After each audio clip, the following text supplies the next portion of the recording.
আল্লাহ রাসূল সাল্লাল্লাহু আলাইহি ওয়াসাল্লাম কেমন নবী ছিলেন? আমরা অনেকেই মনে করি আমাদের মতো মানুষ, দেখতে আমাদের মতো মানুষ, কিন্তু কোনো ফজিলত, কোনো মর্তবা না দুনিয়া না আখিরাত কোনো জায়গাতে এরকম হবে না। আল্লাহ রাসূল সাল্লাল্লাহু আলাইহি ওয়াসাল্লাম তার জামানায় এক ব্যক্তি তার কন্যাকে বিবাহ দিবেন।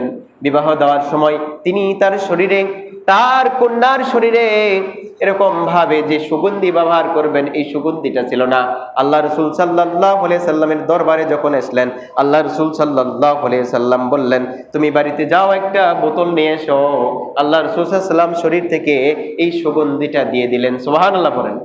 ওই কন্যার শরীরে দিয়ে দিলেন। যখন সেই বিয়ের দিনে কন্যার শরীরে দিয়ে দিলেন, কিতাবের মধ্যে এসেছে বাইতুল মুতজিন, যেই গৃহে রাসূলুল্লাহ সাল্লাল্লাহু আলাইহি সাল্লামের ওই সাহাবীর কন্যার বিবাহ হলো, তার শরীরের মধ্যে রাসূলুল্লাহ সাল্লাল্লাহু আলাইহি সাল্লামের ঘাম মোবারক দিল। আল্লাহ রাসূল সাল্লাল্লাহু আলাইহি সাল্লামের এই ঘাম মোবারক সুগন্ধিটা পুরা মদিনাতে ছড়িয়ে পড়েছিল।